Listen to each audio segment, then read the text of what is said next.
ನಮಸ್ಕಾರ ಸ್ನೇಹಿತರೆ, ಕರ್ನಾಟಕ ಮ್ಯಾಟರ್ಸ್ಗೆ ಮತ್ತೊಮ್ಮೆ ಆತ್ಮೀಯ ಸ್ವಾಗತ. ಊಟ ಆದ ತಕ್ಷಣ ನಿಮಗೆ ಪಾನ್ ಮಸಾಲ ಜಗಿಯೋ ಅಭ್ಯಾಸ ಇದೆಯಾ? ಅಥವಾ ನೀವೊಬ್ಬ ಅಡಿಕೆ ಬೆಳೆಗಾರರ? ಹಾಗಿದ್ರೆ ಈ ವಿಡಿಯೋ ನಿಮಗಾಗಿ. ಯಾಕಂದ್ರೆ ಗುಟ್ಕಾ ಪ್ರಿಯರಿಗೆ ರಾಜ್ಯ ಸರ್ಕಾರ ಬಿಗ್ ಶಾಕ್ ಕೊಟ್ಟಿದೆ. ಇದ್ರ ಹೊಡೆತ ಒಂದು ಕಡೆಯಾದ್ರೆ, ಇನ್ನೊಂದೆಡೆ ಪ್ರಕೃತಿಯ ಮರ್ಮಾಘಾತದಿಂದ ನಮ್ಮ ರಾಜ್ಯದ ಅಡಿಕೆ ಬೆಳೆಗಾರರು ಕಂಗಾಲಾಗಿದ್ದಾರೆ. ಹೌದು, ಕರ್ನಾಟಕ ಸರ್ಕಾರ ರಾಜ್ಯಾದ್ಯಂತ ತಂಬಾಕು ಮತ್ತು ನಿಕೋಟಿನ್ ಹೊಂದಿರುವ ಗುಟ್ಕಾ ಹಾಗೂ ಪಾನ್ ಮಸಾಲವನ್ನ 1 ವರ್ಷದ ಮಟ್ಟಿಗೆ ಸಂಪೂರ್ಣವಾಗಿ ನಿಷೇಧಿಸಿ ಆದೇಶವನ್ನ ಹೊರಡಿಸಿದೆ. ಇನ್ನೊಂದೆಡೆ ಅಡಿಕೆ ಬೆಳೆಯುವ ವಿಸ್ತೀರ್ಣ ಹೆಚ್ಚಾಗಿದ್ರೂ ರಾಜ್ಯದಲ್ಲಿ ಅಡಿಕೆ ಇಳುವರಿ ಬರೋಬ್ಬರಿ 37% ಕುಸಿದು ಬಿದ್ದಿದೆ. ಇದರ ನಡುವೆ ಈ ಬ್ಯಾನ್ ಆದೇಶ ಹೊರಬಿದ್ದಿರೋದು ಅಡಿಕೆ ಬೆಳೆಗಾರರನ್ನ ಆಘಾತಕ್ಕೆ ತಳ್ಳಿದೆ. ಹಾಗಾದ್ರೆ ಸರ್ಕಾರ ಗುಟ್ಕಾವನ್ನ ಶಾಶ್ವತವಾಗಿ ಬ್ಯಾನ್ ಮಾಡದೆ ಕೇವಲ 1 ವರ್ಷ ಮಾತ್ರ ಬ್ಯಾನ್ ಮಾಡಿರೋದ್ಯಾಕೆ? ಇದರ ಹಿಂದಿನ ಕಾನೂನಿನ ಸೀಕ್ರೆಟ್ ಏನು? ಶಿವಮೊಗ್ಗ, ಮಂಗಳೂರಿನಂತ ಮಲೆನಾಡು, ಕರಾವಳಿ ಭಾಗದಲ್ಲಿ ಅಡಿಕೆ ಬೆಳೆಗಾರರು ಕಣ್ಣೀರು ಹಾಕ್ತಾ ಇರೋದ್ಯಾಕೆ? ಕರುನಾಡಿನ ಹಸಿರು ಚಿನ್ನ ಅಡಿಕೆಗೆ ಒಕ್ಕರಿಸಿರುವ ಆ ಕಂಟಕ ಏನು? ಬನ್ನಿ ಇವತ್ತಿನ ವಿಡಿಯೋದಲ್ಲಿ ಈ 2 ಪ್ರಮುಖ ವಿಚಾರಗಳ ಕಂಪ್ಲೀಟ್ ಡೀಟೇಲ್ಸ್ ನೋಡೋಣ.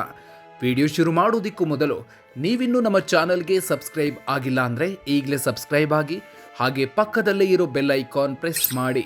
ರಾಜ್ಯಾದ್ಯಂತ ಗುಟ್ಕಾ ಪಾನ್ ಮಸಾಲ ಬ್ಯಾನ್. ಏನಿದು ಸರ್ಕಾರದ ಹೊಸ ಆದೇಶ? ಸ್ನೇಹಿತರೆ, ಸಾರ್ವಜನಿಕರ ಆರೋಗ್ಯದ ಹಿತದೃಷ್ಟಿಯಿಂದ ರಾಜ್ಯ ಆಹಾರ ಸುರಕ್ಷತಾ ಆಯುಕ್ತರು ಒಂದು ಮಹತ್ವದ ಅಧಿಸೂಚನೆ ಹೊರಡಿಸಿದ್ದಾರೆ.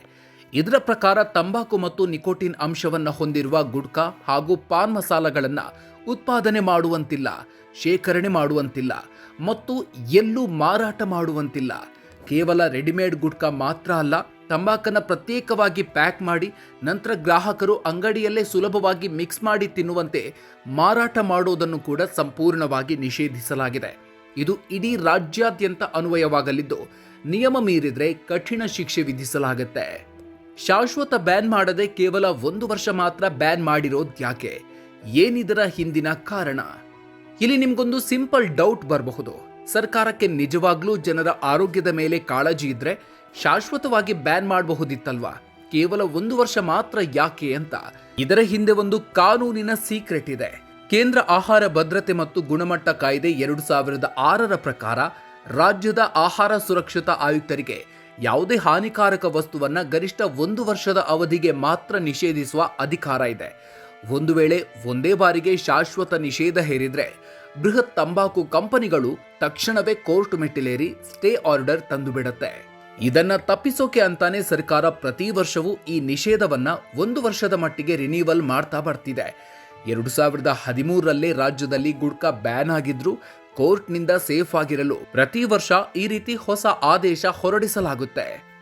ವಿಷಯ ಏನಂದ್ರೆ, ಈ ಬ್ಯಾನ್ ಜಾರಿಯಲ್ಲಿದ್ರೂ ಕರ್ನಾಟಕದಲ್ಲಿ ಗುಟ್ಕಾ ಪಾನ್ ಮಸಾಲಗಳ ಬಳಕೆ ಎಗ್ಗಿಲ್ಲದೆ ನಡೀತಲೇ ಇತ್ತು. ಆದ್ರೆ ಈ ಬಾರಿ ನಿಷೇಧವನ್ನ ಕಟ್ಟುನಿಟ್ಟಾಗಿ ಜಾರಿಗೆ ತರೋದಕ್ಕೆ ಸರ್ಕಾರ ಹೊರಟಿದೆ. ಅಡಿಕೆ ಬೆಳೆಗಾರರಿಗೆ ಮರ್ಮಾಘಾತ. ಬೆಳೆ ಪ್ರದೇಶ ಹೆಚ್ಚಾದ್ರೂ ಇಳುವರಿ ಕುಸಿತ. ಸ್ನೇಹಿತರೆ, ಒಂದ್ ಕಡೆ ಗುಟ್ಕಾ ಪಾನ್ ಮಸಾಲಗಳಿಗೆ ಬ್ರೇಕ್ ಬೀಳ್ತಿದ್ರೆ, ಇತ್ತ ಅದಕ್ಕೆ ಮೂಲ ಕಚ್ಚಾ ವಸ್ತುವಾದ ಅಡಿಕೆ ಬೆಳೆಗಾರರ ಪಾಡು ದೇವರಿಗೆ ಪ್ರೀತಿ ಅನ್ನುವಂತಾಗಿದೆ. ಹೌದು, ದೇಶದಲ್ಲೇ ಅತಿ ಹೆಚ್ಚು ಅಡಿಕೆ ಬೆಳೆಯೋ ರಾಜ್ಯ ನಮ್ಮ ಕರ್ನಾಟಕ. ದೇಶದ 75% ಅಡಿಕೆಯನ್ನ ನಮ್ಮಲ್ಲೇ ಬೆಳೆಯಲಾಗುತ್ತೆ. ಆದರೆ ಇತ್ತೀಚೆಗೆ ಕೇಂದ್ರ ಸರ್ಕಾರ ಬಿಡುಗಡೆ ಮಾಡಿರುವ ಅಂಕಿಅಂಶಗಳು ಅಡಿಕೆ ಬೆಳೆಗಾರರಲ್ಲಿ ನಡುಕ ಹುಟ್ಟಿಸಿದೆ. ಕಳೆದ 5 ವರ್ಷಗಳಲ್ಲಿ ರಾಜ್ಯದಲ್ಲಿ ಅಡಿಕೆ ಬೆಳೆಯೋ ವಿಸ್ತೀರ್ಣ 32% ಹೆಚ್ಚಾಗಿದೆ. ಅಂದ್ರೆ 6.03 ಲಕ್ಷ ಹೆಕ್ಟೇರ್ನಿಂದ 7.98 ಲಕ್ಷ ಹೆಕ್ಟೇರ್ಗೆ ಏರಿಕೆಯಾಗಿದೆ. ಆದ್ರೆ ಅಚ್ಚರಿ ಅಂದ್ರೆ, ವಿಸ್ತೀರ್ಣ ಹೆಚ್ಚಾದ್ರೂ ಇಳುವರಿ ಮಾತ್ರ ಬರೋಬ್ಬರಿ 37% ಕುಸಿತ ಆಗಿದೆ. 2021-22ರಲ್ಲಿ ಪ್ರತಿ ಹೆಕ್ಟೇರ್ಗೆ 2.24 ಟನ್ ಅಡಿಕೆ ಸಿಕ್ತಿತ್ತು. ಆದ್ರೆ ಈಗ ಅದು ಕೇವಲ 1.42 ಟನ್ಗೆ ಕುಸಿದು ಹೋಗಿದೆ. ಶಿವಮೊಗ್ಗ, ದಕ್ಷಿಣ ಕನ್ನಡದಲ್ಲಿ ಅತಿ ಹೆಚ್ಚು ಹಾನಿ. ಕಾರಣ ಏನು? ಬಯಲುಸೀಮೆಗಿಂತ ಹೆಚ್ಚಾಗಿ ಮಲೆನಾಡು ಭಾಗದಲ್ಲಿ ಅಡಿಕೆ ಬೆಳೆಗಾರರು ತೀವ್ರ ಸಂಕಷ್ಟದಲ್ಲಿದ್ದಾರೆ. ರಾಜ್ಯದಲ್ಲೇ ಅತಿ ಹೆಚ್ಚು ಅಡಿಕೆ ಬೆಳೆಯುವ ಶಿವಮೊಗ್ಗದಲ್ಲಿ ಪ್ರತಿ ಹೆಕ್ಟೇರ್ಗೆ 2.13 ಟನ್ ಇದ್ದ ಇಳುವರಿ ಈಗ 1.11 ಟನ್ಗೆ ಇಳಿಕೆಯಾಗಿದ್ದು ಪಾತಾಳಕ್ಕೆ ಬಿದ್ದಿದೆ.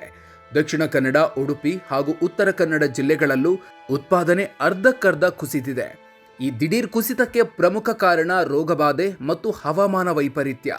ಮಲೆನಾಡಿನ ಅಡಿಕೆ ತೋಟಗಳಿಗೆ ಮಾರಕವಾದ ಎಲೆಚುಕ್ಕಿ ರೋಗ ಹಾಗೂ ವಿಪರೀತ ಮಳೆಯಿಂದಾಗಿ ಬರುವ ಕೊಳೆ ರೋಗ ವಕ್ಕರಿಸಿಕೊಂಡಿದೆ.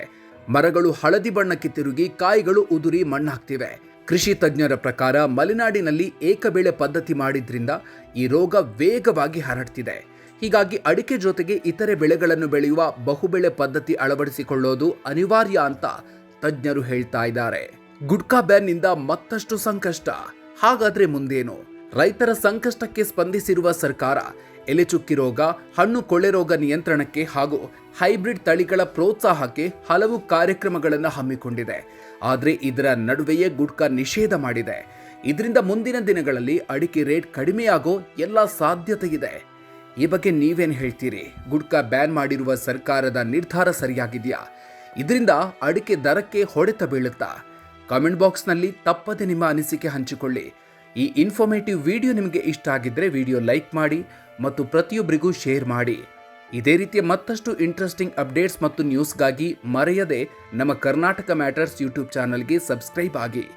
ಮುಂದಿನ ವಿಡಿಯೋದಲ್ಲಿ ಮತ್ತೊಂದು ಇಂಟ್ರೆಸ್ಟಿಂಗ್ ವಿಚಾರದ ಜೊತೆಗೆ ಮತ್ತೆ ಸಿಗೋಣ.